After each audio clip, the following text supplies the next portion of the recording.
Vamos lá, galera. Vamos falar do céu e inferno hoje. Muito bem-vindos. Ainda bem que estão aqui. Tinha falado do capítulo 4, Espíritos Sofredores, Exprobação de um Boêmio, Lisbeth e Príncipe Ourã. Vamos lá. Todos esses espíritos que a gente vai falar hoje, eles têm a mesma ligação entre si. Eles são espíritos que estão ligados a questões materiais. Viveram a vida exclusivamente para questões materiais. E mostram a dificuldade que eles tiveram em relação a isso.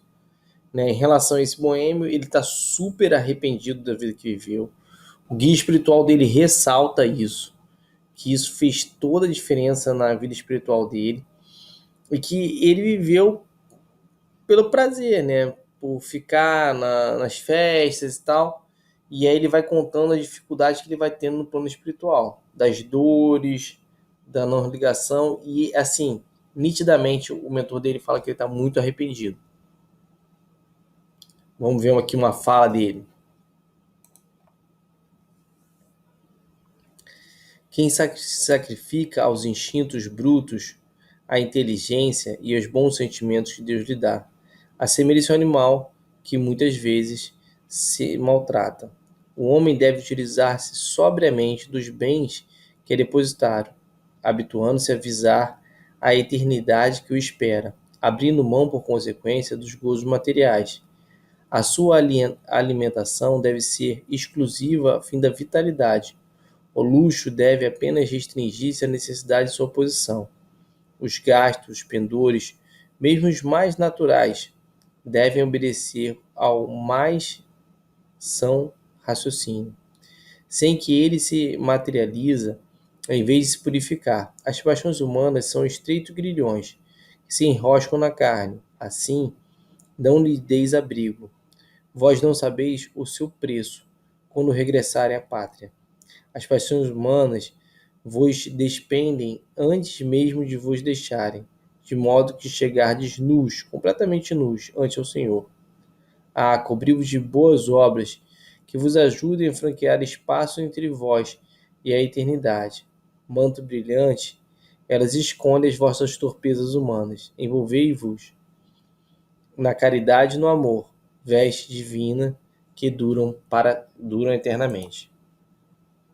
Então aqui, a gente acha que quem falou isso aí foi o guia espiritual dele? Foi ele.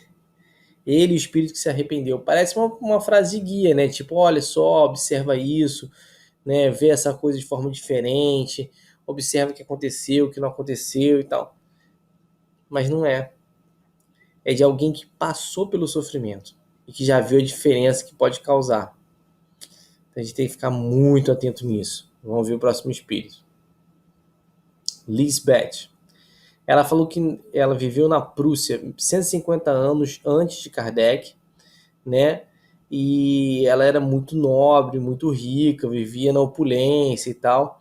E a gente tem uma fala aqui também, que é super interessante. Precisei sentir falhas decorrentes de contrário procedimento? O arrependimento deverá dar-vos alívio? Eu pergunto se ela está arrependida. Ela falou, não. Arrependimento é útil quando apenas produzido pelo sofrimento. O arrependimento profícuo tem por base a mágoa de haver ofendido Deus. Importa no desejo ardente da sua reparação. Ainda não possuo tanto, infelizmente. Recomendai-me as preces quantos interessais pelos sofrimentos alheios, porque delas tenho necessidade. Então aqui ela está falando que ela tem necessidade de prece, porque ela não reconhece ainda como sendo meritória do arrependimento ainda, que ela não tem assim profundamente. Então já é uma autoanálise, né? Esse ensinamento é uma grande verdade. Às vezes o sofrimento provoca um brando arrependimento, menos sincero, que não a expressão de pesar da prática do mal, visto que o espírito deixasse de sofrer, não duvidaria em reincitá-la. Ou seja, se algum espírito já fala assim, não, me arrependi, mas foi um arrependimento real, quando acontecer uma situação parecida, ele vai voltar ao mesmo ponto. Eis porque o arrependimento nem sempre acarreta a imediata liberação do espírito. Predispõe, porém, para ela, eis tudo. É isso que lhe preciso. Além disso, provar sinceridade, firmeza e resolução por meio de novas provações, separadoras do mal praticado. Meditando-se cuidadosamente sobre todos os exemplos que citamos, encontrar-se-á nas palavras dos Espíritos, mesmo nos mais inferiores, profundo ensinamento, pondo-nos a par dos mais íntimos pormenores da vida espiritual. O homem superficial pode não ver nesses exemplos mais do que pitoresca narrativa, mas o homem sério, refletindo, encontrará sempre abundante manancial de estudos. Então, esses exemplos eles vão trazendo para a gente muita coisa, porque são espíritos que viveram situações, passaram para o mundo espiritual com dificuldades por estarem presos a questões materiais e trazem para nós profunda reflexão. Uma dessas é essa agora, né? Esse arrependimento superficial pouco tem valor espiritual, né? E valor para o próprio espírito. O arrependimento ele tem que ser muito sincero para merecer alguma coisa.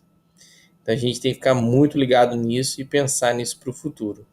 Se a gente cometer um ato que a gente sente que não foi bom, arrepende, pede perdão, percebe que não foi bom, tenta não praticar.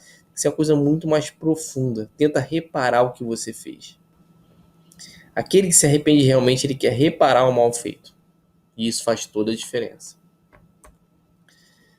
Esse agora é o nosso último espírito, né? Que é o príncipe. Príncipe Ourã. Você percebe que assim, esses espíritos são espíritos que trazem pra gente exatamente essa questão de estar na sua opulência, né? Muito ligado às questões materiais, pouco ligado às questões espirituais e pensando sempre no que eles poderiam ganhar ou se satisfazer naquela vida. No caso desse aqui, a gente vai ler e ele ainda demorou para ficar arrependido. Ele tem esse arrependimento meio superficial, fala que a prova foi mais pesada, que uma riqueza ninguém aguentaria. E na verdade ele está falando que ele não aguentou, né? Que não é uma prova fácil, a riqueza, realmente. Mas assim, se Deus deu a ele, é porque ele tinha condições de carregar. Vamos ver aqui um depoimento do guia espiritual dele, que é o guia do médium, né?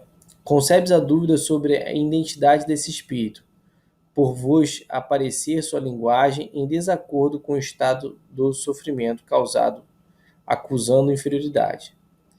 Desvanecei tais dúvidas, porque recebeste uma comunicação séria. Por mais sofredor que o espírito tenha assaz, culta inteligência para exprimir-se de tal maneira.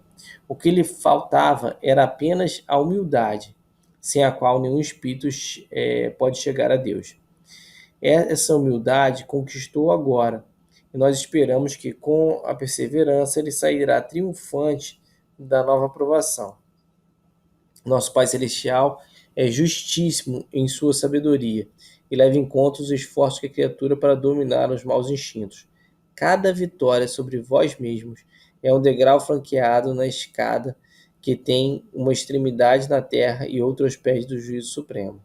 Alçai-vos para esses degraus resolutamente, porque a subida é tanto mais suave quanto firme a vontade.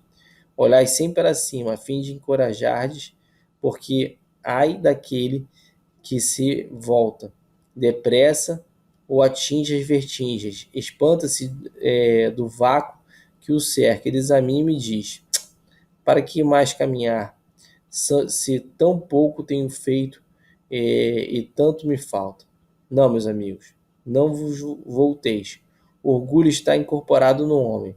Pois bem, aproveitai na força e na coragem a terminar a vossa ascensão.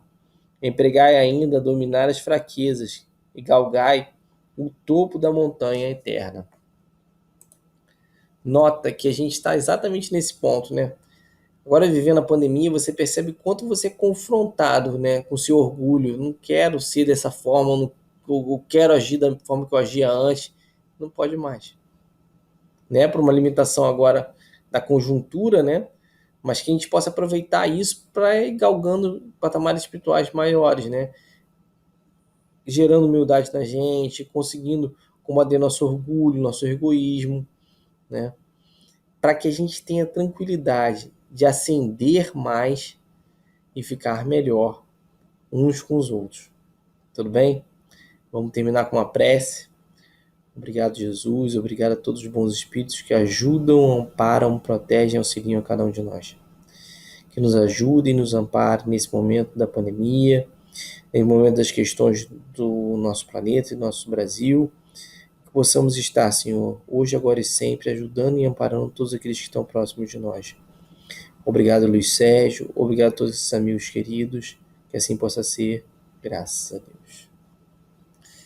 Então, galera, muito obrigado por tudo. Vamos seguir adiante, tá bom? Tchau, tchau.